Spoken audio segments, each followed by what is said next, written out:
उम्मीद है अब सभी बच्चे आ भी गए हैं। अब यहाँ से जो है आगे की कारिकाओं को देखेंगे। भाई रिकॉर्डिंग हाँ रिकॉर्डिंग, बोलिएगा। हाँ कर दिया स्टार्ट, हाँ स्टार्ट कर दिया है मैंने। भाई रिकॉर्डिंग भी लगा दीजिएगा। हाँ ठीक है। चलिए अब यहाँ से जो है सातवीं कारिकाओं तक हमने ये सब विषय वस्तु को देखा। अब जो है यहाँ से आठवीं कारिका, ये इसका जो टॉपिक है ये कहता है कि चलो ठीक है, कोई पूछ रहा है ईश्वर कृष्ण जी से कि चलिए ये बताइए कि मूल प्रकृति जिनसे ये महत से लेकर पंच तन्मात्राएं पंच महाभूत इत्यादि उत्पन्न हुआ है, वो हमें क्यों नहीं दिखाई देता है? जैसे हम पेन को इजिली देख सकते हैं, बुक्स को इजिली देख पाते हैं, ऐसा कौन सा रीजन है, ऐसा कौन सा कारण है कि हम मूल प्रकृति अर्थात अविकृति या फिर प्रधान, सब एक ही नाम है ध्यान रखें, हम उसे देख क्यों नहीं पा रहे हैं? ठीक है, तब इसके जो है जवाब में जो है ईश्वर कृष्ण एक कारिका का निर्माण करते हैं। वो क्या कहते हैं से विशाल फर्स्ट कोटेशन को पढ़ें, दोनों लाइन को पढ़ लीजिए। सभी ध्यान से जी भाई। सुनेंगे। सौक्ष्म्यात् तदनुलुप तदनुलुप तदनु त- तद तदनु तदन तदनु अनुपलब्धि तन तद अनुल अनुपलब्धिर अनुपलब्धि। अभावात् कार्यस्तदुपलब्धे महदादि तच्च कार्यं प्रकृति स्वरूपम विरूपम च। बहुत बढ़िया। चलिए इस कारिका का कोई सामान्य अर्थ बताना चाहेंगे कि इस कारिका में क्या है, क्या कहना चाहते हैं? कौन बताना चाहेंगे? सूक्ष्म हाँ बोलिए। सूक्ष्म के कारण नहीं, सूक्ष्मता के कारण तत् माने उस प्रकृति की अनुपलब्धि, हम्म यानी कि उपलब्धि नहीं, यानी सूक्ष्मता के कारण प्रकृति नहीं दिखाई देती है। न अभावात, उसके अभाव के कारण नहीं, कार्यतः तद उपलब्धि, कार्य से, यानी कि उसके प्रकृति के जो विकृत रूप है वो कार्य से उसकी उपलब्धि हो जाती है। यानी ये कह रहे हैं कि जो उसका प्रकृति हमें नहीं दिखाई देती है उसका कारण उसका अभाव नहीं है, अभी तो इतनी सूक्ष्म किस कारण से नहीं दिखाई देती, और उसकी उपलब्धि के रूप में उसकी कार्य रूप दिखाई देते हैं। महदादि जो उस प्रकृति के कार्य हैं जो उसके समान है और उसके विपरीत भी। चलो बहुत बढ़िया भूमि। तो जैसा कि भूमि ने बताया कि प्रकृति हमें दिखाई नहीं देता है, इसका कारण क्या है? सूक्ष्मता, सूक्ष्मता। ठीक है, ये ध्यान रखिएगा कि प्रकृति जो है इस संसार में होते हुए भी दिखाई नहीं देता है। जैसे ग्रह नक्षत्र इत्यादि जो है इस संसार में इस वर्ल्ड में है, ठीक है, लेकिन बहुत दूर होने के कारण दिखाई नहीं दे रहा है। उसी प्रकार से जो मूल प्रकृति है, मूल प्रकृति क्या है?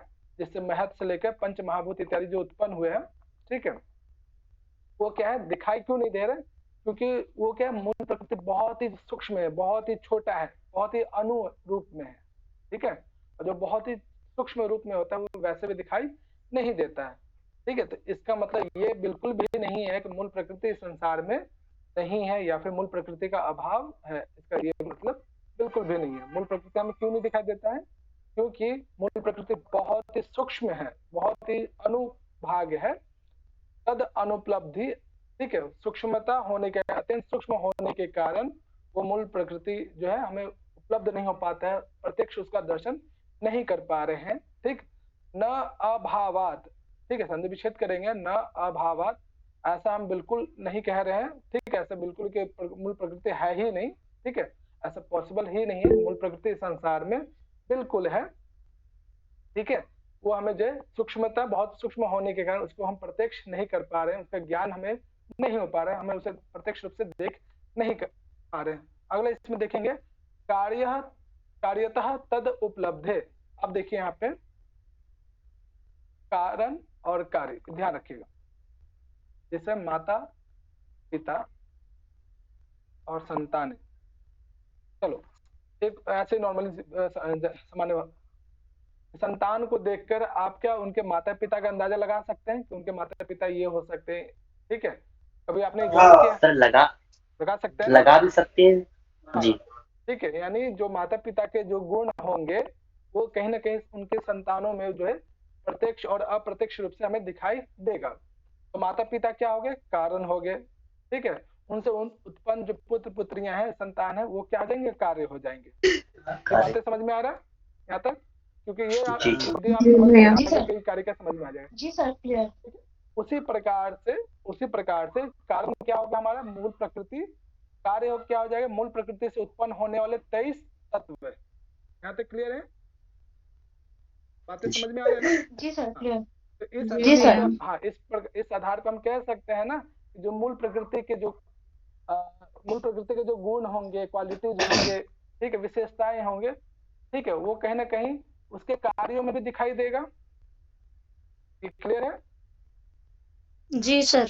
ना? सर एक बार और रिपीट कर दीजिए। मैं इसको एक बार और रिपीट कीजिए, नेटवर्क हाँ, प्रॉब्लम है। अच्छा चलो कोई नहीं, ठीक है। देखो यहाँ पे मैंने ये कहा कि किसी भी माता पिता से उत्पन्न जो संतानें होती हैं, ठीक है, तो संतानों की या पुत्र पुत्रियों के जो है, जो उनके बच्चे हैं, उनके जो रंग रूप है, ठीक है, उनका जो बिहेवियर है, ठीक है, वो अपने माता पिता से मिलता है या नहीं मिलता है, मिलता जुलता है कि नहीं, ये बताइए। जुलता ही होगा। मिलता है ना? जुलता है, हाँ जी। बहुत बढ़िया। एक कॉन्सेप्ट, इसी कॉन्सेप्ट को याद रखो। अब देखो, तो माता पिता क्या हो गए पुत्रों के लिए, बच्चों के लिए क्या हो गए? कारण हो गए। नहीं, माता पिता के कारण से जो है संतान की उत्पत्ति होती है। संतान क्या हो जाएंगे? कार्य हो जाएंगे। कार्य का मतलब किसी न किसी कारण से उत्पन्न होना। ये दो कारण और कार्य समझ लीजिए। उसी प्रकार से जो मूल प्रकृति है वो हमारा क्या हो जाएगा? कारण हो जाएगा। और मूल प्रकृति से उत्पन्न होने वाले जो 23 तत्व हैं, यानी महत, अहंकार, पंच ज्ञानेन्द्रिय, कर्मेंद्रिय इत्यादि लेकर पंच महाभूत, वो 23 तत्व क्या हो जाएंगे? उस मूल प्रकृति के क्या हो जाएंगे? कार्य हो जाएंगे। यहाँ तक क्लियर है? ठीक है। अब मुझे बताओ कि जैसे आप लोगों ने कहा कि माता पिता से उत्पन्न होने वाले जो संतानें हैं, ठीक है, उनकी जो है विशेषताएं क्या है, हमें प्रत्यक्ष और अप्रत्यक्ष दोनों रूप से हमें दिखाई देता है कि किसी बच्चे को देखकर उनके माता पिता का अंदाजा लग सकता है ना। उसी प्रकार से ये जो महत इत्यादि जो 23 तत्व हैं, इनके जो गुण होंगे या विशेषता होंगे, ये क्या होंगे? मूल प्रकृति से संबंधित होंगे। यानी मूल प्रकृति के जो गुण विशेषता होंगे वो कहीं ना कहीं उसके कार्यों में भी दिखाई देगा। अर्थात माता पिता के जो विशेषता होंगे, जैसे मान लीजिए किसी के माता पिता, जैसे पिताजी का बाल बचपन में मतलब कि वो झड़ जा रहे हैं, उनके ये जेनेटिक्स रूल में भी उनके संतानों में दिखाई देगा। उसी प्रकार से अब कारिकाओं पे वापस लौटते हैं हम लोग। उसी प्रकार से कार्यतः तद उपलब्धि, कार्यों को देखकर, संतानों को देखकर माता पिता का अंदाजा लगाया जा सकता है, माता पिता का ज्ञान हो सकता है। वही है कार्यतः तत् उपलब्धे। उपलब्धे का मतलब ज्ञान होना, प्राप्त होना। कार्यों को देखकर अर्थात 23 तत्वों को देखकर उसके कारण की उपलब्धि हो सकती है। वो कार्य क्या क्या है? महत आदि तत्च कार्यम। महत से लेकर जो पंच महाभूत है वो सभी किसके कार्य हैं? उस मूल प्रकृति के कार्य हैं।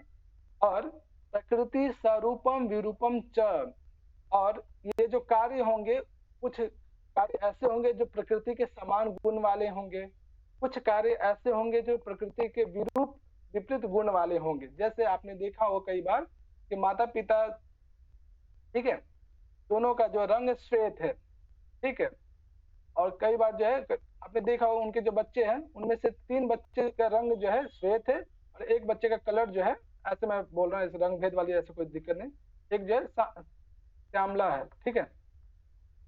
ये आपने देखा होगा कहीं ना कहीं, कभी कभी आप लोगों ने अनुभव भी किया होगा। एक ही माता पिता से उत्पन्न होने वाले अलग अलग जो है कलर या अलग अलग उनमें रंग रूप के आधार पर या फिर उनके आकार के आधार पर। उसी प्रकार से कि जो प्रकृति से उत्पन्न होने वाले जो 23 तत्व हैं वो कहीं ना कहीं प्रकृति के समान गुण वाले भी होते हैं और कभी कभी जो प्रकृति के विपरीत गुण वाले भी होते हैं, जो आगे हम लोग पढ़ेंगे आगे चल के कि व्यक्त से उत्पन्न होने, अव्यक्त से उत्पन्न होने वाले जो व्यक्त पदार्थ है, दोनों में क्या अंतर है, दोनों में क्या सिमिलर है, ठीक है, वो आगे हम लोग आगे की कारिकाओं में देखेंगे। ये कारिका ये कहना चाहता है कि जो मूल प्रकृति है वो हमें किस लिए नहीं दिखाई देती है, क्योंकि वो बहुत सूक्ष्म अवस्था में होता है। और इसको हम कैसे जान सकते हैं? उसके कार्यों को देखकर हम उसका अंदाजा लगा सकते हैं। वो कार्य क्या है? महत आदि उसके क्या है? कार्य हैं। महत से लेकर पंच महाभूत यानी 23 तत्व क्या है? प्रकृति के कार्य हैं। और वो कार्य कैसा होगा? कुछ कार्य यानी महत से लेकर पंच महाभूत वो प्रकृति से क्या होंगे? स्वरूपम विरूपम, कुछ जो है समान रूप वाले होंगे। समान रूप का मतलब समान गुण वाले होंगे। कुछ जो होंगे उसके जो बच्चे होंगे या उसके जो उत्पन्न होने वाले जो व्यक्त पदार्थ होंगे विरूपम, विरूपम का मतलब विपरीत गुण वाले भी होंगे, ठीक है। एक ही फैमिली में क्या होता है कि 4 बच्चे हैं तो उसमें जो 3 जो है माता पिता से मैच करते हैं उनकी क्वालिटी, चौथा जो थोड़ा बदमाश निकल जाता है, तो वैसा ही यहाँ पर ही है। तो ये कारिका समझ में आ रही है किसके बारे में कहा जा रहा है। और इसमें जो क्वेश्चन बन सकता है सबसे बढ़िया क्वेश्चन कि इसमें जो तत् शब्द दिख रहा है यहाँ पे, तत्, ये भी तत्, यहाँ भी तत्, यहाँ भी तत्, किसके लिए प्रयोग किया जा रहा है? सब तत्। प्रकृति के लिए। प्रकृति। बहुत सुंदर। प्रधान। क्या क्या क्या? प्रधान। और पदार्थ कैसे आएगा? तत्व उपलब्धि पदार्थ है। प्रधान प्रधान बोला है, प्रधान। प्रधान, प्रधान, बहुत बढ़िया। प्रधान हो, मूल प्रकृति हो, ठीक है, या फिर अविकृति हो, या फिर अव्यक्त हो, सब इसी का नाम है। तो एग्जाम में जो है ध्यान रखिएगा, ऑप्शन मान लीजिए मूल प्रकृति ना दिया हो या सिर्फ प्रकृति भी दिया हो, सभी एक ही नाम है। नोट कर लीजिएगा आप लोग कहीं ना कहीं, ये सभी क्या है, एक दूसरे के ही पर्यायवाची शब्द है, ध्यान रखेंगे। जैसे पुरुष के लिए जो है 3 शब्द का प्रयोग मिलता है, एक तो पुरुष, एक पुमान, ठीक है, एक और ज्ञ, ठीक है। इसी को आप इस फॉर्म में भी कह सकते हो, ना प्रकृति ना विकृति, ये सभी जो पुरुष के लिए कहा गया है, ध्यान रखिएगा ये चीजें। हाँ, इस कारिका में किसी को कोई प्रॉब्लम, और ध्यान रखें तत्व शब्द यहाँ पे प्रधान के लिए या प्रकृति के लिए, मूल प्रकृति के लिए, अविकृति के लिए या अव्यक्त के लिए। चलिए, इसमें कोई प्रॉब्लम किसी को नहीं तो मैं पूछूंगा अभी इस कारिका के बारे में सभी से। सबको समझ में आ गया? चलो जी सर। कामनी, ये बताइए इसमें जो कार्य है किसकी बात की जा रही है? कार्य का क्या मतलब है?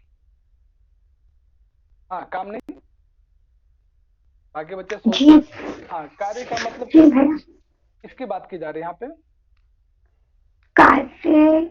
हाँ, कार्य से क्या तात्पर्य यहाँ पे? ये जो कार्यतः है या फिर कार्यम है, क्या मतलब? कितने?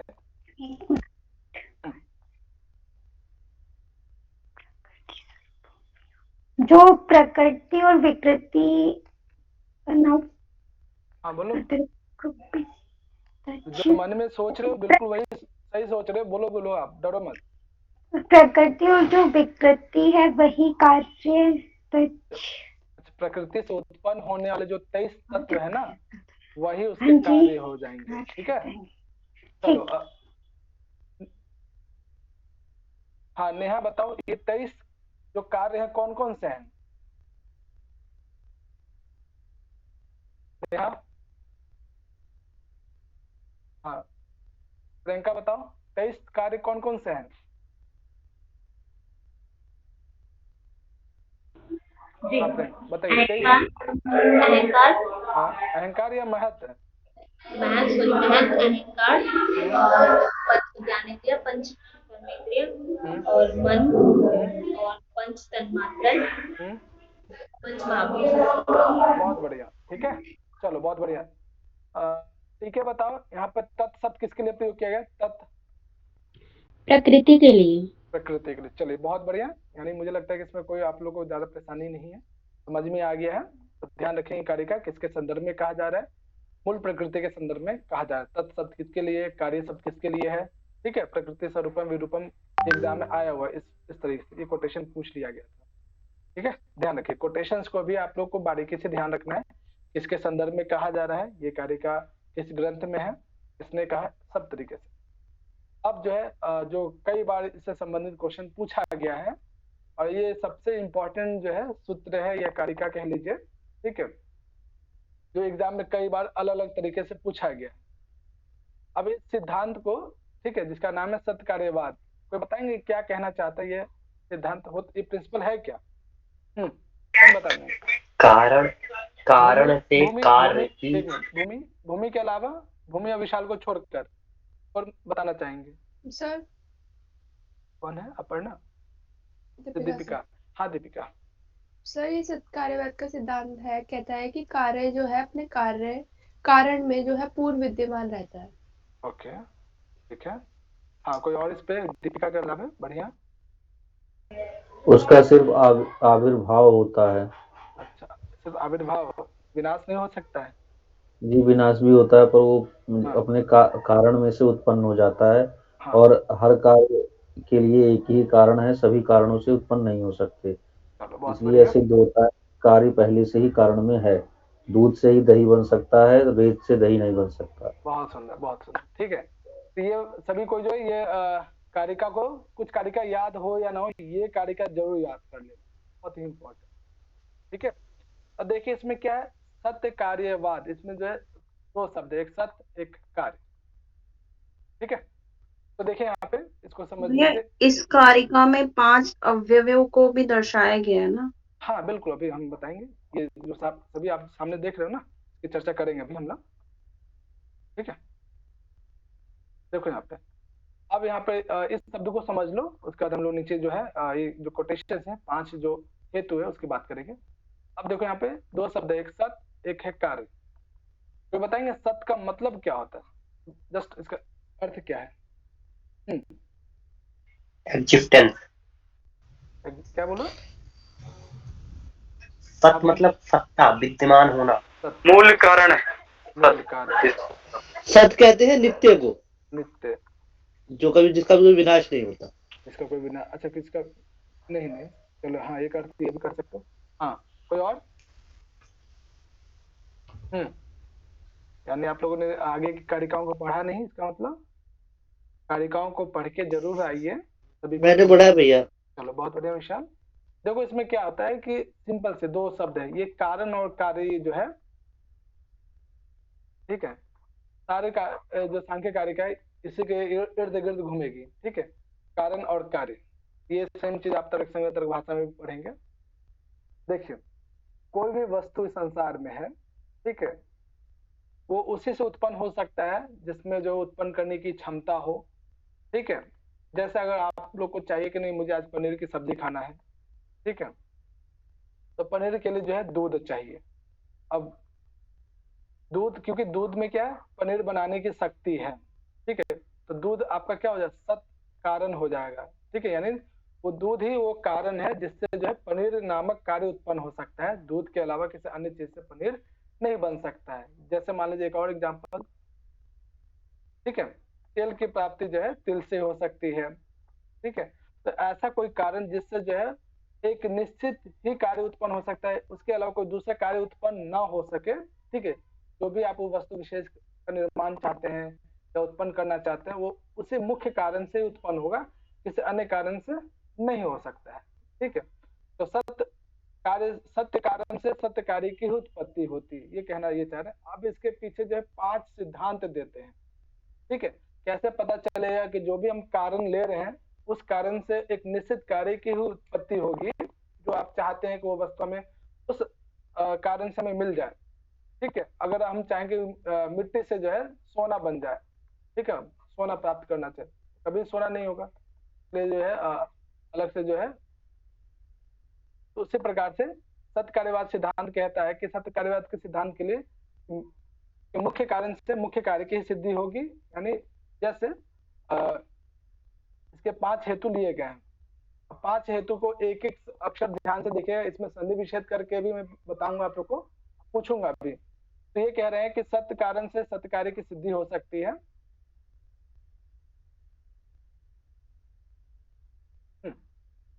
दिख रहा है आप लोग को प्रॉपर? हाँ जी भैया। हाँ, तो पहला कारण है यहाँ पे असत असत करनाथ। इसका संधि विच्छेद करके कोई बताएंगे इसके दूसरे रूप में हम कैसे लिख सकते हैं इसी को? असत अकरणात्। असत और अकरणात्, यानी तहलन अकरनाथ। बहुत बढ़िया। तो एग्जाम में ऐसे दिया हो, ठीक है, या ऐसे दिया हो, दोनों एक ही मतलब है, ध्यान रखेंगे। द का तहलन तो हम लोग संधि में पढ़ेंगे। तो ये क्या कह रहा है कि जो भी संसार में जो कार्य हुआ है, कार्य का मतलब जो भी इस संसार में जन्म लिया है या उत्पन्न हुआ है या जिसका निर्माण हुआ है इस संसार में, वो उत्पन्न होने से पहले अपने अपने कारणों में रहता है। ठीक है, जैसे घट है, ठीक है, घट क्या है, मिट्टी में जो है सूक्ष्म अवस्था में जो है पहले से विद्यमान रहता है, इसी को कहते हैं असद अकरनाथ। ठीक है, यानी उत्पत्ति से पहले जो है प्रत्येक जो कार्य है, ठीक है, वो अपने अपने कारणों में ही रहेगा। ठीक है, यानी घट बनाने के लिए मिट्टी चाहिए, तो मिट्टी में क्या घट सूक्ष्म अवस्था में रहता है, जिसकी चर्चा आप तर्क संग्रह तर्क भाषा में इसी प्रकार से देखेंगे। वहां पे वहां कारणों के संदर्भ में, समवाय असमवाय के संदर्भ में पढ़ेंगे। ठीक है, तो पहला है असद अकरनाथ पढ़ लीजिए, या असद करनात एक ही नाम है, ठीक है। बस यहाँ पे संधि विच्छेद करके ये भी सही है और ये वाला भी सही है, ठीक है। दोनों एक ही अर्थ कह रहा है कि उत्पन्न होने से पहले इस संसार में जो भी वस्तु है उत्पन्न होने से पहले या जन्म लेने से पहले तो अपने अपने कारणों में रहता है, जैसे एग्जाम्पल घट और मिट्टी वाला। दूसरा इसमें जो है देखेंगे सक्तस्य सक्य करनात, ठीक है। ये शब्द जो है इस फॉर्म में लिखा हुआ है, सक्तस्य सक्य करनात। ध्यान रखिएगा अक्षर पे। मैं पूछूंगा कौन कौन सा हेतु है, कौन कौन सा किसके द्वारा जो है आप असत कार्यवाद के सिद्धांत को सिद्ध कर सकते हैं। तो पहला है असत अकरनात, दूसरा है सक्तस्य सक्य करनात। इस संसार में जो है जिस भी कारण में, ठीक है, वो किसी भी कार्य को उत्पन्न करने की जो शक्ति होगी, सक्तस्य मतलब होता है शक्ति, एनर्जी जिसको कहते हैं, यानी जिस वस्तु विशेष में वो शक्ति होगी कि किसी भी कार्य को उत्पन्न कर सके, वही कारण क्या होता है किसी वस्तु विशेष को उत्पन्न कर पाएगा। जैसे यहाँ पे दूध में वो शक्ति होती है, ठीक है, जिससे जो है आप पनीर बना सकते हो, ठीक है। तो दूध में ही वो शक्ति होने के कारण दूध क्या हो गया, सक्तस्य सक्य कारणात। ये दूसरा हेतु है सत्कार्यवाद के सिद्धांत को सिद्ध करने के लिए। तीसरा है कारण भावात। ये बहुत ही इंपॉर्टेंट है। कारण भावात बच्चे क्या होते हैं जल्दीबाजी में ऑप्शन में इस तरह से दिया रहेगा, कारण भावात, इस तरह से बच्चों को तो लगेगा अच्छा एक ही बात तो कहा जा रहा है, लेकिन यहाँ पे क्या ना की मात्रा आ गया, यहाँ पे न है, ठीक है, सिंगल अ की मात्रा नहीं है इसमें, ध्यान रखिएगा। तो ये क्या है,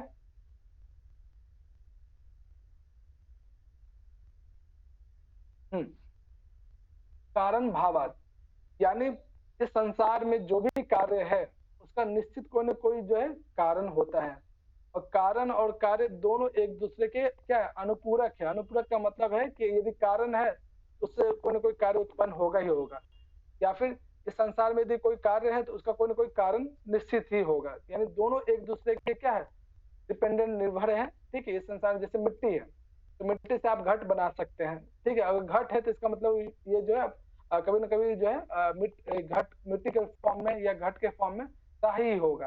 यानी कारण भी जो है कार्य को बताता है, कार्य भी अपने अपने कारणों को बताता है। इसलिए क्या है, कारण भावात, यानी प्रत्येक कार्य का एक निश्चित कारण जरूर ही होता है और दोनों एक दूसरे को क्या कहता है, डिफाइन करता है, परिभाषित करता है। ये तीसरा हेतु है।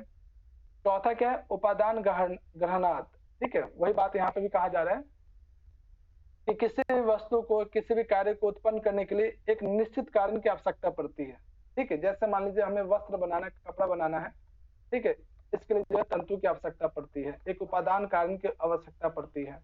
उपादान का मतलब यहाँ पे एक कारण, ठीक है, एक कारण को ग्रहण करना पड़ता है। तो चौथा कारण यह है कि उपादान ग्रहणात, यानी किसी वस्तु को उत्पन्न करने के लिए, बनाने के लिए जो है कोई न कोई एक निश्चित कारण की जरूरत पड़ती है, वो क्या कहलाता है, उपादान ग्रहणात, ठीक है। ध्यान रखिएगा ग्रहणात है, अन्ना में कोई मात्रा नहीं है। और पांचवा है सर्व संभव अभावात। यहाँ पे अभावात है, यहाँ पे भावात है, ध्यान रखिएगा। कारण भावात, सर्व संभव अभावात, इसको इस फॉर्म में भी लिख सकते हो आप सभी, सर्व संभव अभावात, ठीक है। जैसे यहाँ पे असत अकरणात को असत करणात, ठीक है, कारण भावात, सर्वसंभव अभावात या फिर सर्वसंभव भावात, दोनों सही है, ध्यान रखिएगा बारीकी से। तो पांचवा जो हेतु है जो सत्य कार्यवाद के सिद्धांत को सिद्ध करता है, वो कहते हैं कि सर्वसंभव अभावात, सभी कारणों से सभी कार्यों की उत्पत्ति हो ही नहीं सकती है। जैसे अगर आप चाहते हैं कि दूध से ही जो है हमें चावल भी मिल जाए, ठीक है, तेल भी मिल जाए, ऐसा, ठीक है, पनीर भी मिल जाए, या फिर वस्त्र तंतु से जो है हमें पनीर मिल जाए, तेल मिल जाए, ठीक है, इत्यादि, ऐसा संभव ही नहीं है। एक निश्चित कारण से एक निश्चित कार्य की ही उत्पत्ति हो सकती है, सभी कारणों से सभी कार्य उत्पन्न नहीं हो सकता। तो वही यहाँ पे कहा जा रहा है कि सर्व संभव अभावात, संभव का मतलब यहाँ पे उत्पन्न होना, ठीक है, सभी वस्तुओं से, सभी कारणों से सभी वस्तुओं की उत्पत्ति हो जाए, ऐसा संभव नहीं है। इसके लिए क्या, एक निश्चित कारण से एक निश्चित कार्य ही उत्पन्न हो सकता है। ये पांच हेतु जो है सत्य कार्यवाद के सिद्धांत को सिद्ध करता है। इसमें पहला है असत करना, दूसरा है सक्तस्य सक्य करना, चौथा है कारण भावात, पांचवा है उपादान ग्रहणात, और चौथा हो गया, पांचवा हो गया सर्वसंभव अभावात या सर्वसंभवा भावात। ये पांचों कारण किसको किसको याद हो गया, ध्यान से देख लीजिए। किसको किसको याद हुआ?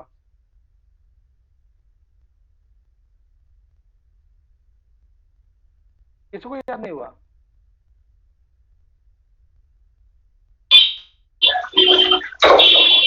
यह याद है। नितिन को याद है, और किसी को याद है? जी सर। याद है भैया। याद है। हो गया भैया। चलो याद है भैया, याद है। ठीक है, बताओ। हो गया सर। कोई एक कारण बताओ। हो गया सर। असत याद है। याद है? सर संभाव अभावात अच्छा चलो अदान ग्रहणात सर्वसंभव भावात उपादान कारण कारण भावात एक मिनट सत्कार्यम। चलो देखो, चलो बताना।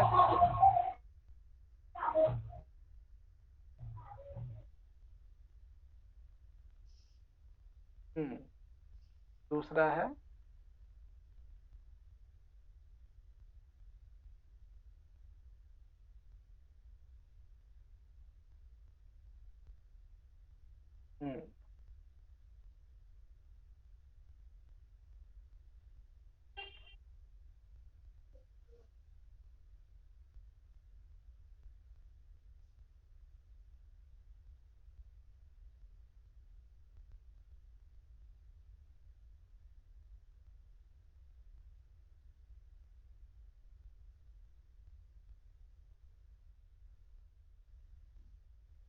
चलो इन तीनों में से बताओ कौन सही है कौन गलत है। हाँ रितिका।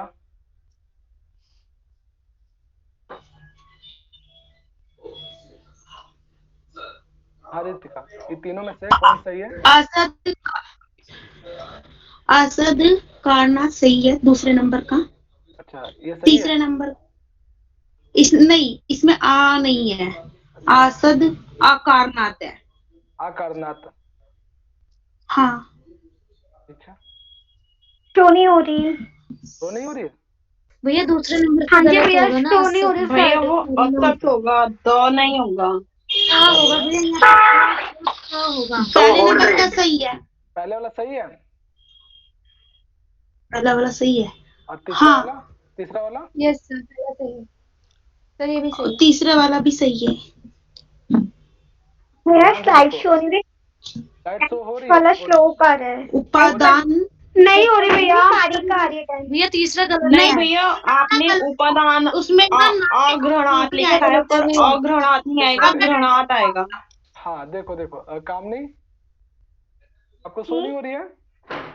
नहीं, 10th वाली कारिका शो हो रही है।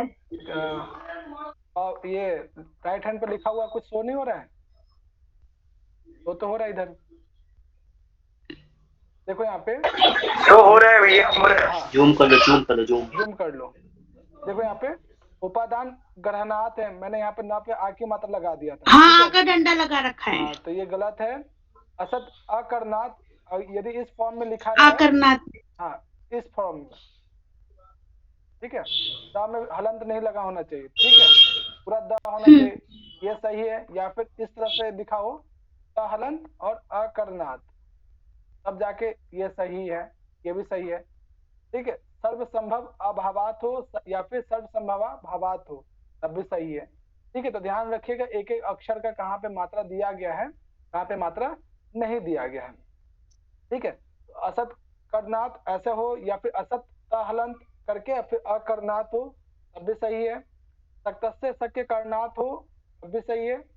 कारण भावात हो, ध्यान रखिएगा, कारण ना अभावात नहीं होना चाहिए, ठीक है, कारण प्लस भावात, कारण भावात।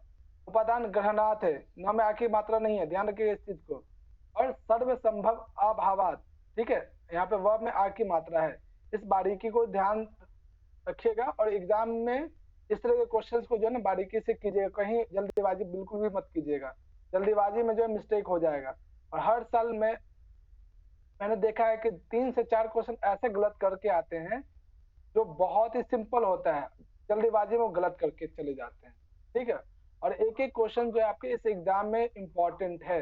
लोगों का मैंने देखा 2-2 नंबर से JRF छूटा है, ठीक है, तो वो गलती ना करें। जल्दीबाजी में क्वेश्चन जो है उसका आंसर ना दे, बारीकी से देख लें कि वो कहना क्या चाहते हैं। बच्चे क्वेश्चन पूछते हैं नास्ते वाला और दे के आ जाते हैं अस्ते वाला, ठीक है।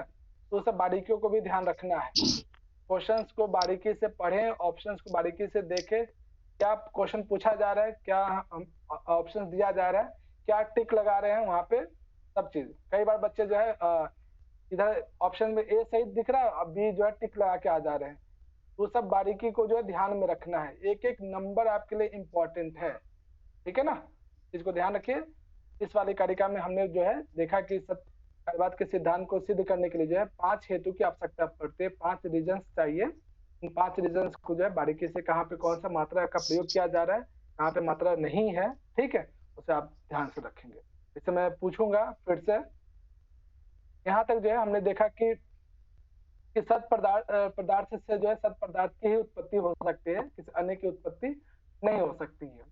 उससे पहले हमने देखा कि जो मूल प्रकृति है उसको हम कैसे पता लगा सकते हैं। तो सूक्ष्मता के आधार पर उसे दिखाई नहीं देता, लेकिन कार्यों को देखकर उसका अंदाजा लगाया जा सकता है। यानी अभी तक की कारिकाओं में हमने ये देखा कि प्रकृति जो है जागृत हो चुकी है, ठीक है। प्रकृति से 23 तत्व उत्पन्न हो चुके हैं, ठीक है। उसके बाद प्रकृति के जो कुछ गुण विशेष होंगे जो उसके महत्व इत्यादि में भी दिखाई देंगे, ठीक है, जो हमने कारण कार्य के आधार पर सत्कारवत के सिद्धांत के अनुसार देखा। अगली जो कारिका है इसमें ये कहता है कि चलो ठीक है, प्रकृति से जो 23 तत्व उत्पन्न हुए हैं, ठीक है, और जो प्रकृति है जिसे हम अव्यक्त भी कहते हैं, अव्यक्त का मतलब 23 तत्व, इन दोनों में क्या अंतर है, ठीक है, दोनों में क्या डिफरेंस है। जैसे माता पिता और संतान, ठीक है, कुछ ना कुछ तो उसमें अंतर भी होगा, कुछ ना कुछ समानता भी होती है, ठीक है। ये जो कारिका है 10वीं कारिका, इसमें ये कहा गया है कि दोनों में प्रकृति और प्रकृति से उत्पन्न होने वाले जो 23 तत्व हैं, यानी महत से लेकर पंच महाभूत, दोनों में क्या डिफरेंसेस है, ये अब आगे की कारिका में हम लोग इसमें देखेंगे। चलिए इसमें जो है, हाँ इला पढ़ो।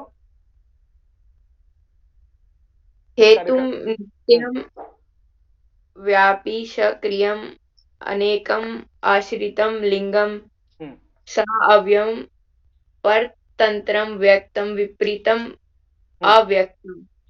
चलो बहुत बढ़िया। निहारिका ये बताओ, आपके हिसाब से कारिकाओं को मत देखो, ये बताओ प्रकृति और उनसे उत्पन्न होने वाले जो 23 तत्व है, क्या क्या अंतर हो सकता है।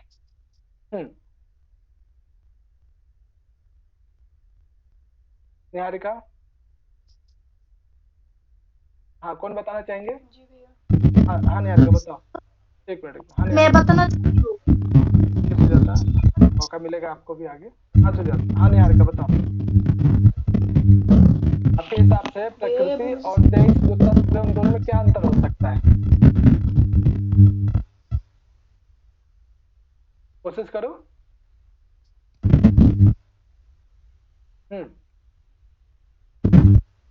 निहारिका आपकी आवाज सही नहीं आ रही। आकाश बाबू, आपका क्या विचार है? सर हम बताएं?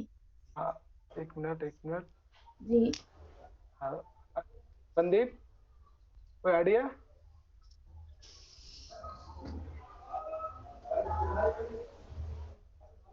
हाँ भूमि।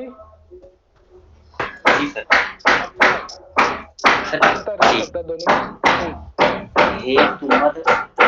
हेतुमत् अनित्यम अव्ययम सक्रियम अनेकम। आपके तरफ से साउंड आ रहा है, कोई और बताना चाहेंगे? सर मैं बताऊं? हाँ मोनिका बताओ। जी भैया। हेतुमत् अनित्यम अव्यापी सक्रियम अनेकम आश्रितम लिंगम साव्यम परतंत्रम। क्या मतलब?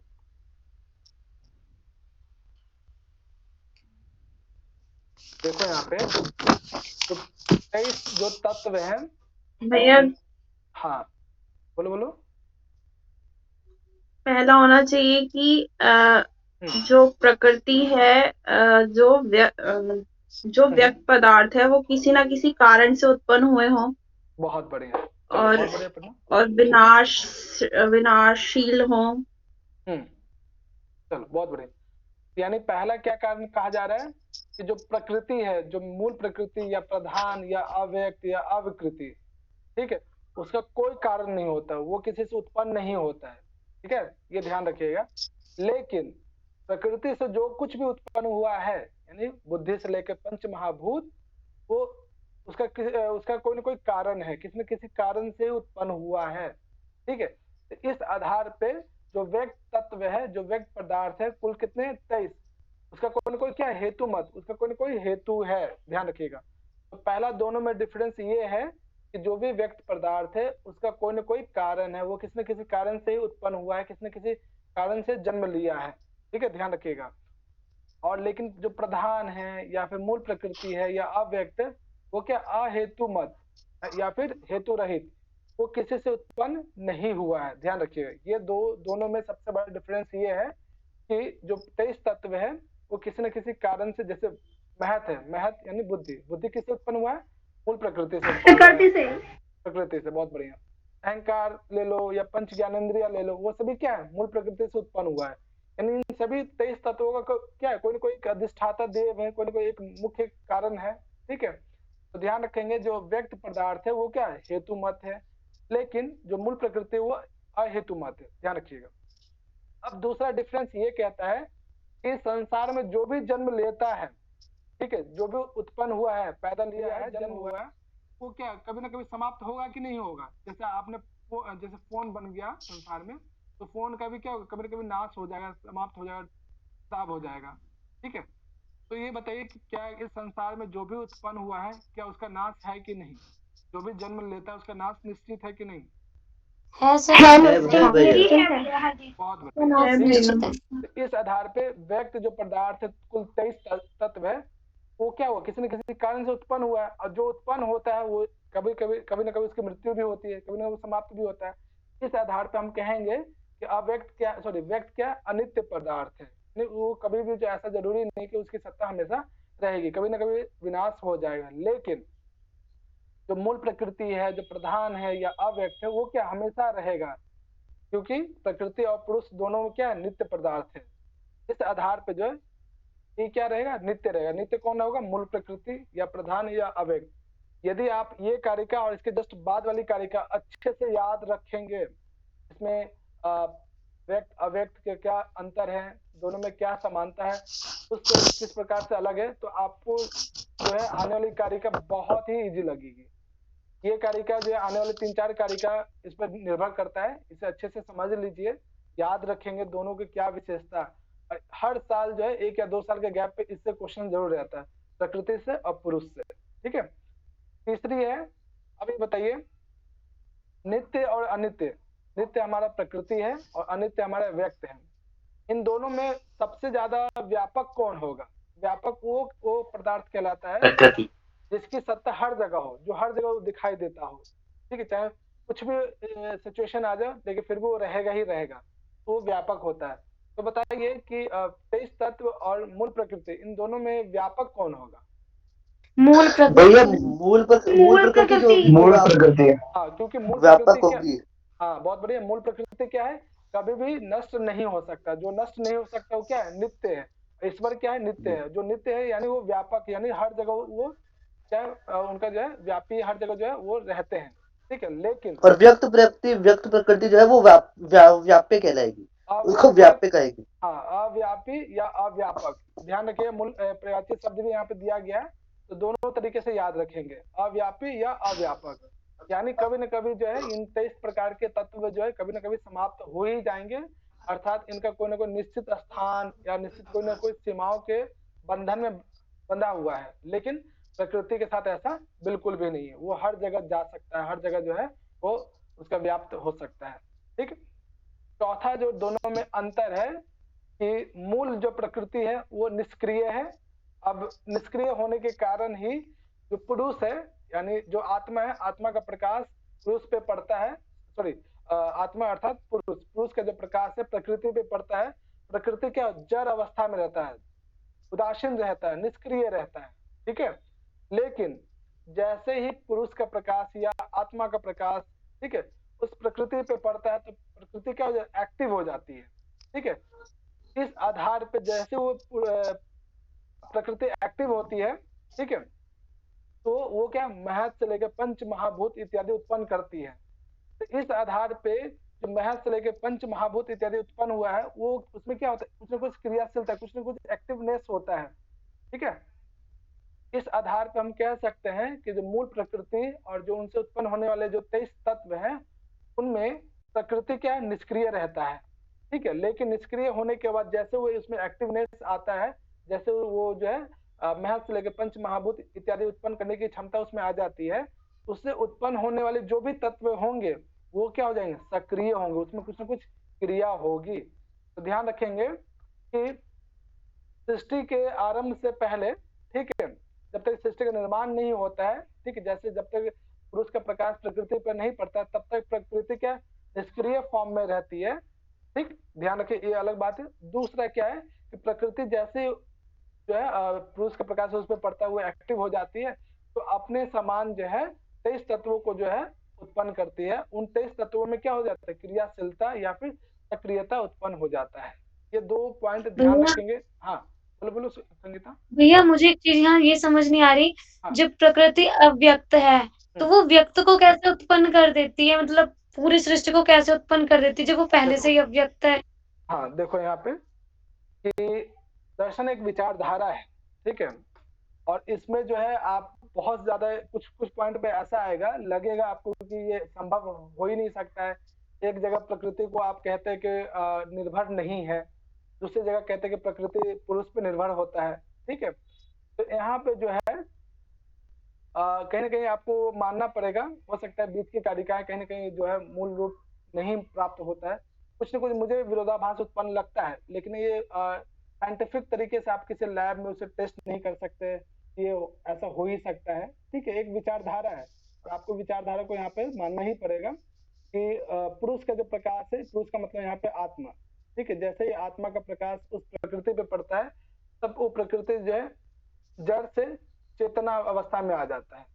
इस आधार पर आप कह सकते हैं कि प्रकृति जो है शुरुआत में निष्क्रिय रहता है। यहाँ पे अंतर जो है दोनों के बीच पूछा जा रहा है, ठीक है, व्यक्त और अव्यक्त के बीच में, इन दोनों में अंतर क्या है। शुरुआत में प्रकृति जो है निष्क्रिय फॉर्म में रहती है, ठीक, लेकिन जैसे पुरुष का प्रकाश उस प्रकृति पे पड़ता है तो जो है अपने से जो 23 तत्व उत्पन्न करता है उसमें भी सक्रियता आ जाती है। सक्रियता किस आधार पे, जब पुरुष का जो है प्रकाश, जैसे इसे एक एग्जाम्पल मैग्नेट से समझ सकते हैं, जैसे चुंबक है, चुंबक, ठीक है, और लोहा, ठीक है, चुंबक का जो है लक्षण है, बार बार जो है लोहे को अगर आप सटा के रखोगे कुछ न कुछ विशेषता जो है उस लोहे में भी आ जाता है। लोहा भी किसी दूसरे लोहे को अगर आप टच कराओगे तो लोहा भी जो है उस दूसरे लोहे को जो है अपने ओर आकर्षित करने लगता है, यानी कुछ न कुछ गुण उसमें भी आ जाता है। उसी प्रकार से जो पुरुष है जो है सक्रियता रहता है, वो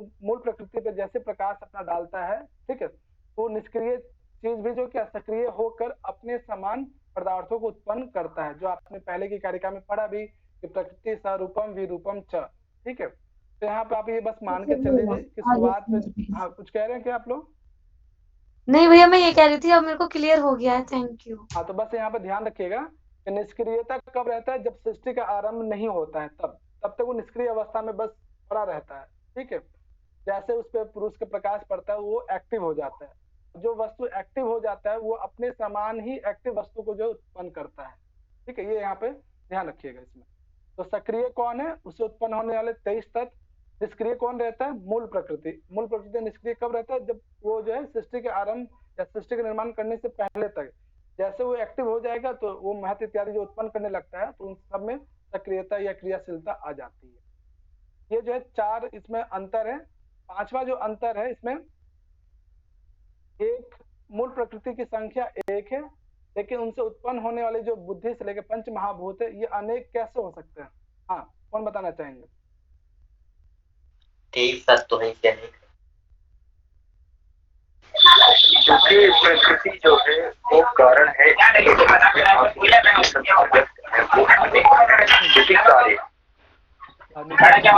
सही से नहीं आ रही, शायद आप बस में हैं। हाँ मूल प्रकृति तो इनकी संख्या तो एक ही है, चलिए तो समझ में आता है, लेकिन अव्यक्त ये अनेक हो सकते हैं। क्यों?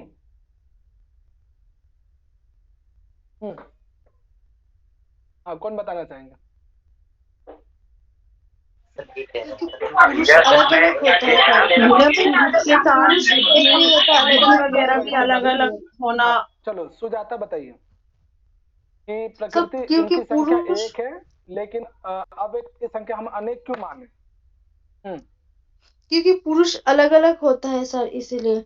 बहुत बढ़िया, ठीक है। पुरुष का मतलब यहाँ पे आत्मा, ठीक है। सभी इंसान की आत्मा अलग अलग, जो आप तरह के संग्रह तर्क भाषा में भी पढ़ेंगे, ठीक है, कि प्रत्येक शरीर के हिसाब से आत्मा जो है अलग अलग होती है। तो जीवात्मा या परमात्मा? यहाँ वही आत्मा की बात की जा रही है, ठीक है सर जीवात्मा या परमात्मा सर, मैं पूछ रही देखो हूँ। यहाँ पे जीवात्मा या परमात्मा से संबंधित ऐसा कुछ स्पष्ट नहीं लिखते हैं वो, ठीक है। व्याख्याकारों में या फिर उनके टीका ग्रंथों में वो आत्मा ही शब्द लिखते हैं। अब जीवात्मा कह देंगे तो इसमें जीव से संबंधित, परमात्मा कह देंगे तो ईश्वर से संबंधित हो जाएगा, ठीक है। तो यहाँ पे कहीं किसी कारिका विशेष में जो है स्पष्ट नहीं करते हैं, लेकिन जब आप ये गौड़पाद भाष्य पढ़ेंगे तो वहाँ पे पुरुष को जो आत्मा के रूप में कहा गया। अब आत्मा को क्लियर नहीं करते कि जीवात्मा की बात की जा रही है या परमात्मा की, ठीक है। तो बस आप यहाँ पे आत्मा समझिए यहाँ पे। तो अब देखिए यहाँ पे कि जो व्यक्त पदार्थ है क्या है, अलग अलग इंसानों के द्वारा, अलग अलग व्यक्ति के द्वारा जो है, ठीक है, धारण करने के कारण, ठीक है, सबकी जो संख्या क्या हो जाती है, अनेक हो जाती है। भैया आवाज बहुत गंदा आ रहा है। आवाज बहुत गंदा आ रहा है। रिकॉर्डिंग भेज दीजिएगा मेरी प्लीज। आवाज कैसी आ रही है आप सबको? रिकॉर्डिंग में भेज दीजिएगा। हेलो, नहीं आ रहा है अच्छा से। अच्छा से नहीं आ रहा है? ठीक है, आवाज क्लियर आ रहा है सर। ठीक है भैया, ठीक है।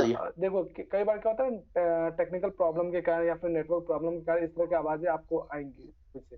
बाकी इधर तो वाईफाई, इधर से मेरी तरफ से कोई प्रॉब्लम नहीं होगा, इधर वाईफाई से कनेक्टेड है।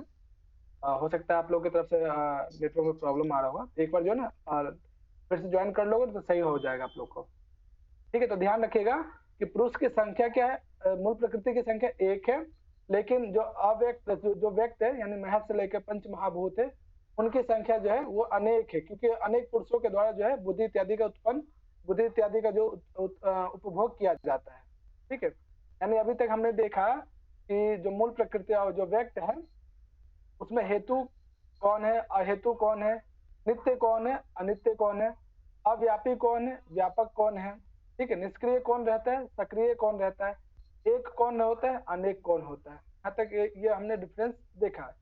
इसके बाद अगला जो है अनाश्रित और आश्रित है। चलिए, मूल प्रकृति किस प्रकार से अनाश्रित है, कौन बताना चाहेंगे? जो है मूल प्रकृति डिपेंड, अब इस कारिका को भी देख के लगेगा कि ये तो पुरुष पर डिपेंडेंट रहता है, तो कहीं ना कहीं जो आपको थोड़ा सा मानना पड़ेगा ये चीजें जो है दोनों में से भैया अनाश्रित है, मूल प्रकृति अनाश्रित ही है। प्रकृति जो है व्यक्त पे आश्रित नहीं होता है, लेकिन नहीं है, व्यक्त जो है प्रकृति पे आश्रित होता है, ठीक है। तो दोनों के बीच यहाँ पे अंतर ये देखा जा रहा है कि दोनों में से कौन आश्रित होता है एक दूसरे पे, कौन अनाश्रित होता है, ठीक है। तो जो महत से लेकर पंच महाभूत इत्यादि है, ठीक है, उसमें जो है प्रकृति जो है अपने महत इत्यादि पे डिपेंड नहीं रहता है, लेकिन जो महत इत्यादि या पंच महाभूत इत्यादि जो है वो अपने मूल कारण पे यानी प्रकृति पे डिपेंड रहता है। इस आधार पे हम कह सकते हैं कि दोनों में अंतर क्या है कि व्यक्त इत्यादि क्या आश्रित है किस पे, प्रकृति पे, लेकिन प्रकृति क्या है व्यक्त इत्यादि पे आश्रित नहीं है। ये क्लियर है? जी भैया। ठीक है, चलो बहुत बढ़िया। अगला है लिंग रहित और लिंगम, ये क्या कारण है, तो बताएंगे ये क्या कहना चाहते हैं? जी भैया ये कह रहा है कि जो मूल प्रकृति है वो लिंग रहित है, उसकी कोई पहचान नहीं है। मतलब जैसे कहते हैं ना स्त्री पुरुष, इस तरीके से पहचान होती है, उसकी कोई पहचान नहीं है। और जो व्यक्त है उसकी पहचान है, उसकी लिंग उसके लिंग द्वारा कोई पहचान है, ये बताया जा रहा है इसमें। चलो बहुत बढ़िया, ठीक है। यानी प्रकृति का कोई कारण नहीं है, ठीक है, लेकिन जो व्यक्त इत्यादि जो 23 जो तत्व है वो उसका कोई ना कोई लिंग हो सकता है, उसका कोई ना कोई कारण हो सकता है, वो अपने कारण को जरूर बता सकता है कि देखो मैं जो हूँ इससे उत्पन्न हुआ हूँ। जैसे संतानें हैं, ठीक है, संतानों को देखकर, बच्चों को देखकर उनके जो है उत्पन्न करने वाला जो उत्पन्न करता होंगे उनका पहचान किया जा सकता है कि इसके जरूर कोई ना कोई माता पिता रहे होंगे, ठीक है।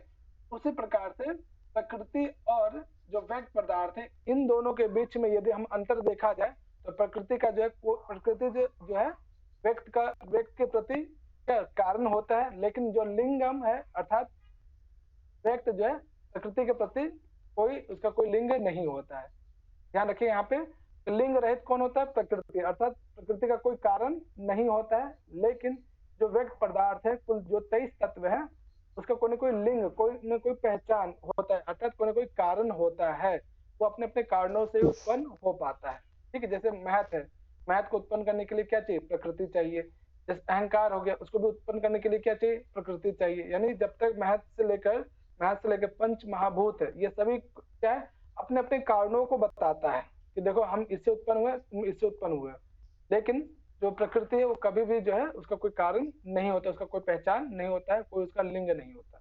यानी अभी तक हमने पढ़ा, हेतुमत पढ़ा, नित्य के संदर्भ में पढ़ा, निष्क्रिय सक्रिय के संदर्भ में, व्याप्य व्यापक के संदर्भ में पढ़ा, एक अनेक के संदर्भ में पढ़ा, आश्रित अनाश्रित के संदर्भ में पढ़ा, लिंग और लिंग रहित के संदर्भ में पढ़ा।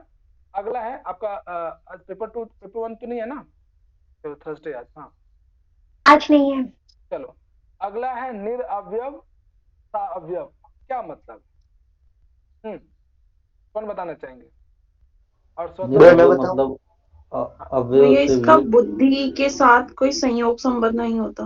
हाँ, यानी जो, हाँ कोई और बताना चाहेंगे? सुजाता आप भी बोल रहे थे। हाँ सुजाता, कौन बताना चाह रहे हैं?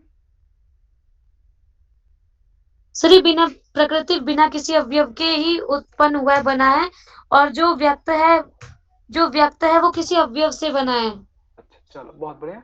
यहाँ पे क्या है, ये प्रकृति का निरअवयव, लेकिन जो व्यक्त पदार्थ, जो 23 पदार्थ है, वो साअवयव है। बुद्धि से लेकर पंच महाभूत सभी जो 23 तत्व है, एक दूसरे से क्या संयोग संबंध से रहते हैं। ठीक है, सभी एक दूसरे से युक्त होते हैं, सभी एक दूसरे से मिले हुए होते हैं, जुड़े हुए रहते हैं। लेकिन जो है प्रकृति क्या निरअवयव है। ठीक है, उनका जो है बुद्धि से लेकर पंच महाभूत, इनके साथ कैसा संयोग संबंध नहीं होता है, इनके साथ कैसा संबंध होता है? तादात्म्य संबंध। तादात्म्य संबंध वो संबंध होता है जहां पे प्रकृति के कुछ गुण आपको उससे उत्पन्न होने वाले व्यक्ति इत्यादि में दिखाई देगा। तो ये ध्यान रखना कि प्रकृति का जो है कोई अवयव नहीं होता है प्रकृति, लेकिन जो है बुद्धि से लेकर पंच महाभूत वो सभी क्या है किसी न किसी अवयव से युक्त होते हैं, किसी न किसी अवयव से जुड़े हुए रहते हैं। और अंतिम में है स्वतंत्र और परतंत्र। बहुत ही सिंपल है कि प्रकृति क्या स्वतंत्र है, ठीक है, और प्रतंत्र अर्थात एक तरह से आश्रित और अनाश्रित की बात की जा रही है यहाँ पे कि जो व्यक्त पदार्थ है वो अपने अपने कारणों पे डिपेंड रहता है। परतंत्र है, उसका कोई ना कोई कारण होता है, लेकिन मूल प्रकृति का कोई कारण नहीं होता है। तो अभी हमने यहाँ पे जो है देखा कि व्यक्त और अव्यक्त में क्या क्या अंतर है, जिसमें हेतु मत से लेकर, ठीक है, स्वतंत्र परतंत्र तक यहाँ पे इसके डिफरेंसेस है। अगली कारिका में हम लोग देखेंगे कि दोनों में क्या समानता है और कैसे जो पुरुष से अलग है। चलिए, ये कारिकाओं में से इसे क्या क्या याद हो गया है? हाँ, कौन बताना चाहेंगे? सिर्फ और सिर्फ व्यक्त के क्या लक्षण है, व्यक्त और अव्यक्त में क्या अंतर है? दो चार अंतर कौन बताना चाहेंगे? 4 अंतर कौन बताना चाहेंगे? संदीप बताओगे? भैया मैं बताऊं? 1 मिनट संगीता। हाँ भैया मैं बताऊं? तो पता आप बता देंगे। भैया मैं बाहर हूँ। अच्छा, सर मैं बाहर हूँ। हाँ जी, मैं घर जा रहा हूँ उससे प्रैक्टिस से। Okay okay okay okay. हाँ डिम्पल बताओ। भैया प्रकृति नित्य है और जो अब जो मतलब पुरुष है वो आते हैं। पुरुष की बात तो करी ही नहीं मैंने। मतलब पूरा मान जाएगा प्रकृति? नहीं। हाँ, नहीं मतलब प्रकृति को हम व्यक्त कर सकते हैं और प्रकृति को व्यक्त कर सकते हैं। ठीक, आगे।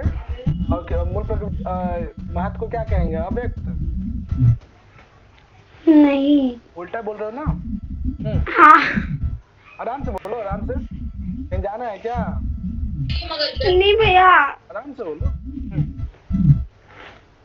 भैया प्रकृति जो है वो अव्यक्त है और जो बुद्धि है महत है वो अव्यक्त है। फिर से उल्टा बोल रहे हो। प्रकृति है वो अव्यक्त है। हाँ भैया मैं बोलूं? भैया मैंने यही तो बोला था। वो व्यक्त है।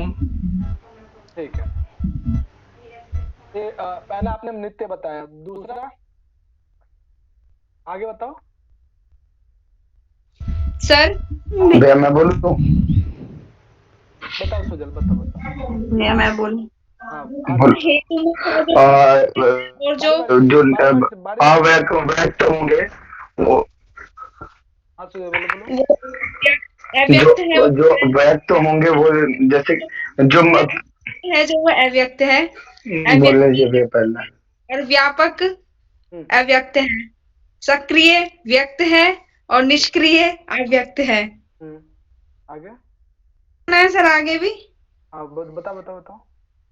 अनेकम व्यक्त है, एक अव्यक्त है, आश्रितम व्यक्त है और अनाश्रितम अव्यक्त है। लिंगम व्यक्त है, लिंग रहित अव्यक्त है, साव्यम व्यक्त है, निरवयव अव्यक्त है, परतंत्र व्यक्त है, स्वतंत्र अव्यक्त है। चलो बहुत बढ़िया। और किसको याद हुआ? सुजल को याद है, मुझे भैया, संगीता को याद है, आगे? हाँ भैया हो गया, मुझे भी याद है। चलो नेहा, ये जो अभी मोनिका वगैरह ने बताया है उनमें से कोई 4 जो है बताओ डिफरेंस, दोनों में क्या अंतर है, व्यक्त और अव्यक्त में क्या अंतर लगता है आपको? नेहा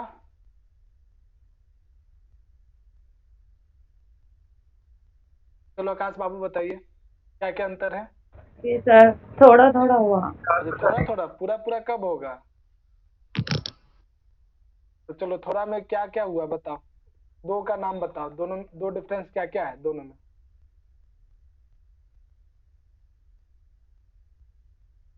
नहीं बताओगे नेहा? घर तो पहुंच गए ना आप? अभी नहीं सर, ट्रैफिक हो रहा है इसलिए। अच्छा चलो ठीक है। चलो आकाश बाबू, हाँ भैया, बताइए क्या क्या अंतर है? एक भैया जो साव्यम है वो हमारा व्यक्त है और निर्वयम जो है वो हमारा अव्यक्त है। हमारा जो परतंत्र है वो व्यक्त है और स्वतंत्र जो है वो हमारा अव्यक्त है। ठीक है, उसी हिसाब से लिंगम जो है वो हमारा व्यक्त है और अलिंगम जो है हमारा वो अव्यक्त है। Okay, very good.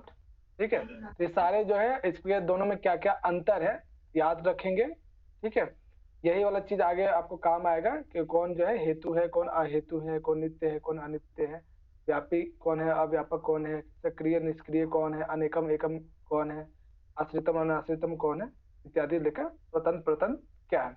इस कारिका में जो है हमने मुख्य रूप से व्यक्त और अव्यक्त में क्या अंतर है ये देखा गया है।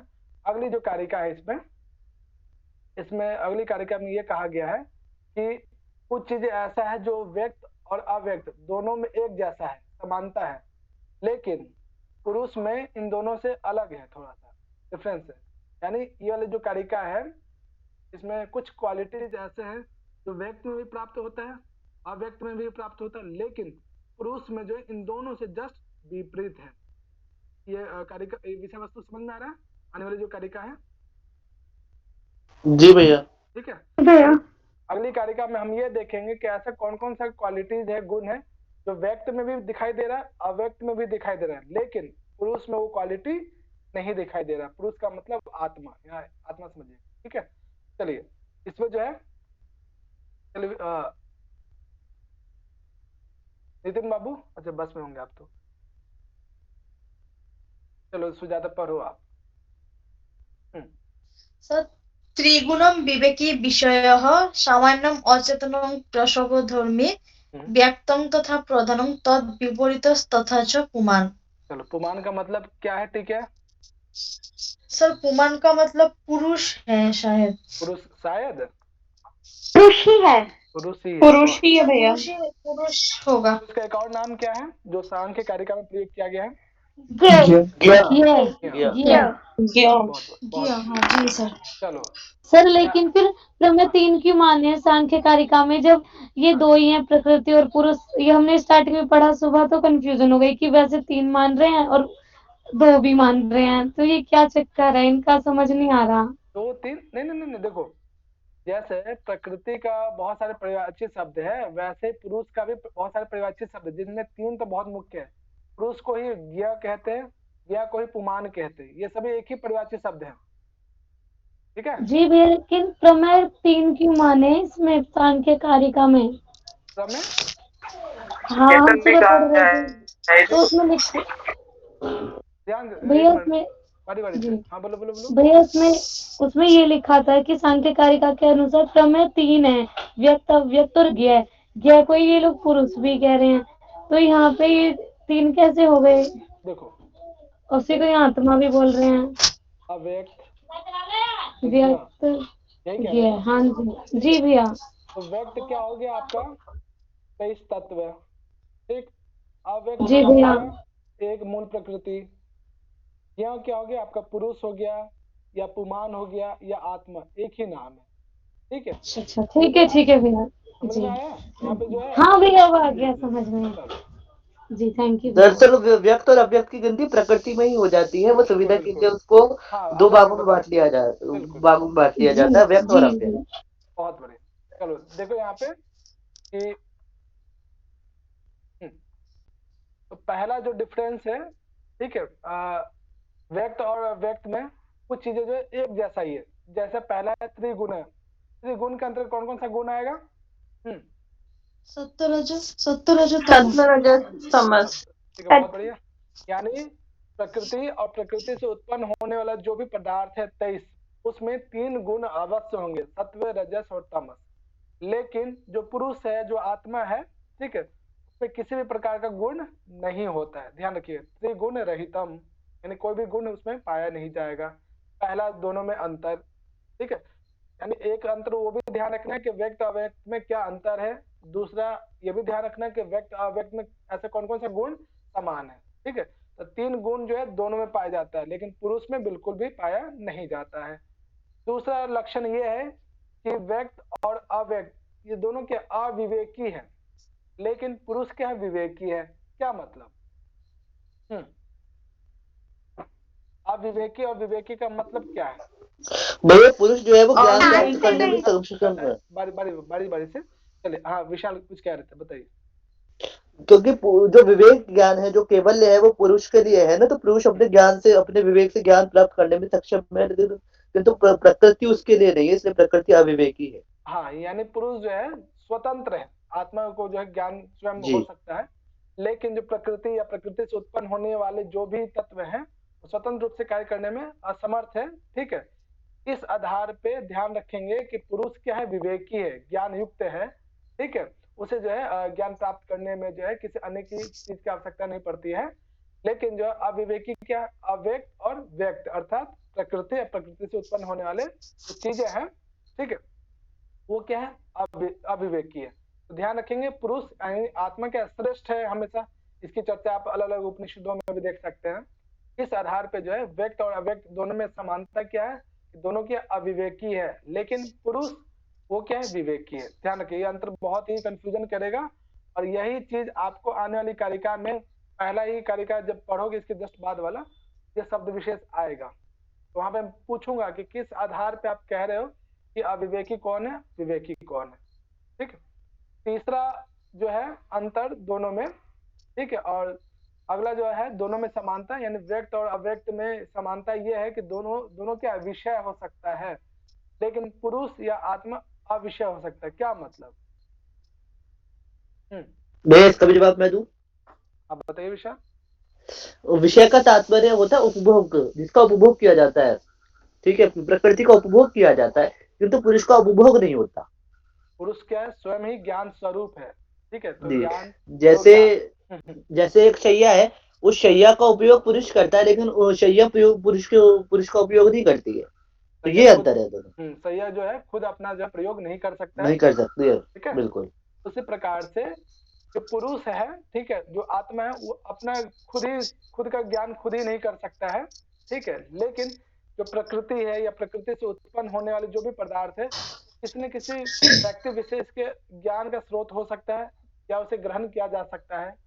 इस आधार पे पुरुष क्या अविषय है, ठीक है, लेकिन प्रकृति या प्रकृति से उत्पन्न होने वाले जो भी 23 तत्व है वो विषय हो जाएंगे, ठीक। यानी अभी हमने देखा कि त्रिगुण कौन है, त्रिगुण रहित कौन है, विवेकी कौन है, अविवेकी कौन है। कौन किसका विषय बन सकता है, ठीक है, कौन विषय नहीं बन सकता है। अगला जो है अंतर कि पुरुष और प्रकृति या व्यक्त, इन दोनों में जो है विशेष कौन है, सामान्य कौन है, ठीक है।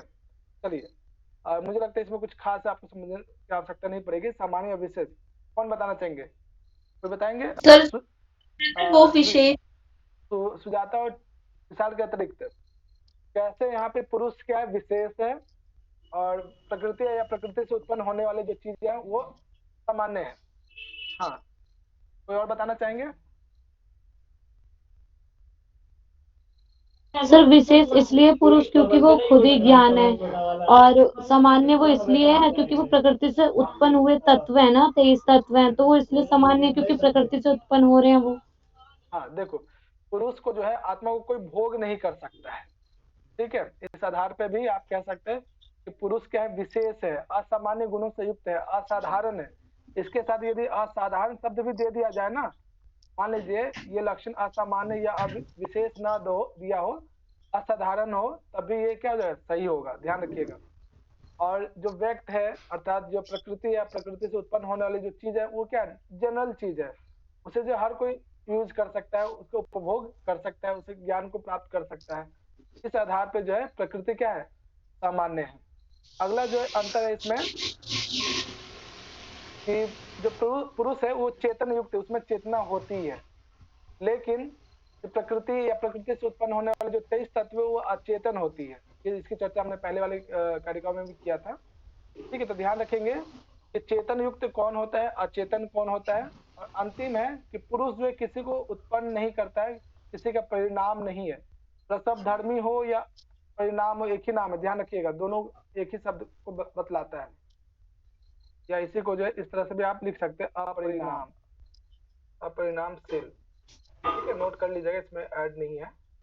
चलिए चेतन पुरुष है, प्रकृति प्रकृति से उत्पन्न होने वाले जो है क्या अचेतन है।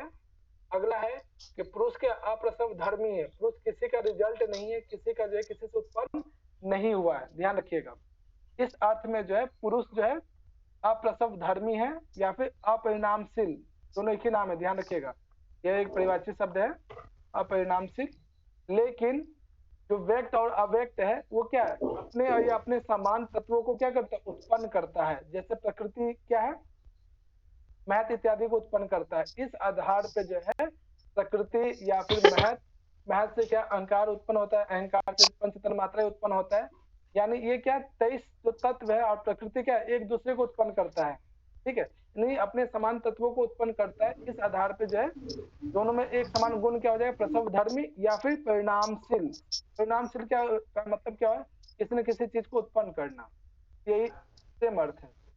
यानी अभी हमने इस कार्यक्रम में ये देखा कि किस प्रकार से पुरुष की विशेषता जो है व्यक्त और अव्यक्त से बिल्कुल अलग है। यानी अभी हमने देखा कि गुण रहित कौन है, गुण युक्त कौन है, विवेकी कौन है, अविवेकी कौन है, विषय कौन है, अविषय कौन है, सामान्य कौन है, विशेष कौन है, चेतन युक्त कौन है, अचेतन युक्त कौन है, प्रसव धर्मी कौन है या परिणामशील कौन है, अप्रसव धर्मी कौन है या फिर अपरिणामशील कौन है।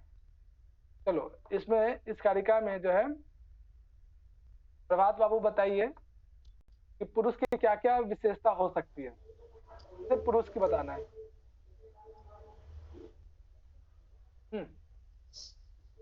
सिर्फ पुरुष का। प्रभात आपकी आवाज नहीं आ रही है सर। हाँ सर कोई दो पुरुष अभी हमने जो देखा कि पुरुष जो है किस प्रकार से व्यक्त अव्यक्त से अलग है, तो एक विशेषता बताओ। सर एक तो ये भोगी है। अच्छा भोगी, तो अभी हमने भोगी शब्द का प्रयोग किया नहीं। नहीं मतलब सर जैसे आप बेड वाला जो उदाहरण था ना कि उसका मतलब संयोग तो वही करता है, बेड अपना, तो उसके लिए शब्द का प्रयोग क्या किया गया, क्या है शब्द, बाकी बच्चे भी सोच के रखें।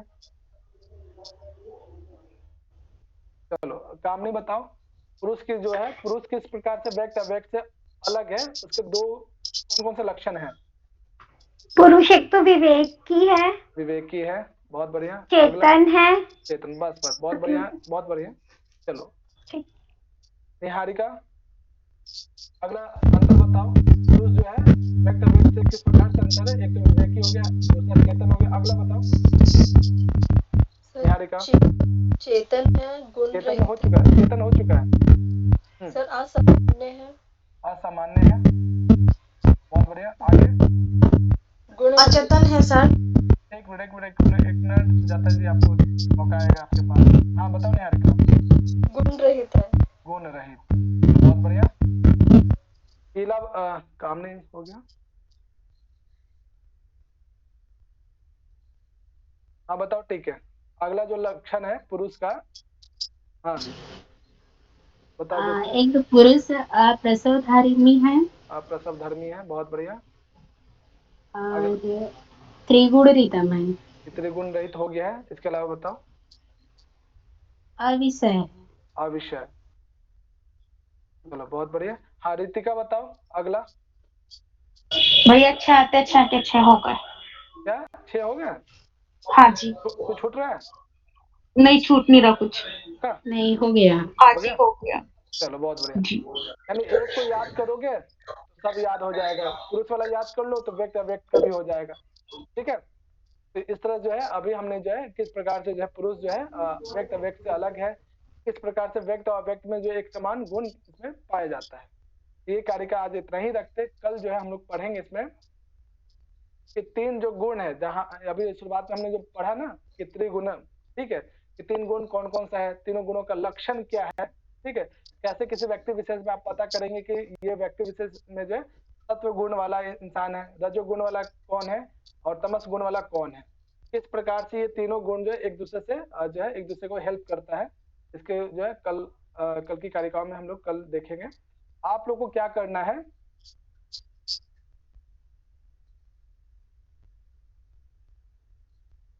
देखिए यहाँ तक कारिकाओं को अच्छे से समझ के याद करके एक एक जो उसके क्वालिटीज है, चाहे प्रकृति के हों या पुरुष के हों, अच्छे से याद करके एक कल मैं पूछूंगा। फिर आगे की कारिकाएं भी आप लोग को पढ़ के आना है कि 3 गुण क्या क्या है, उन गुणों का लक्षण क्या क्या है, वो क्या कहना चाहते हैं, थोड़ा बहुत पढ़ के आइएगा आप सभी को। अब आप लोगों को कोई प्रश्न हो पूछ सकते हैं। भैया जो आपने अब तक कराया है ना PDF जो भेजी होगी, मेरे पास नहीं है, प्लीज दोबारा भेज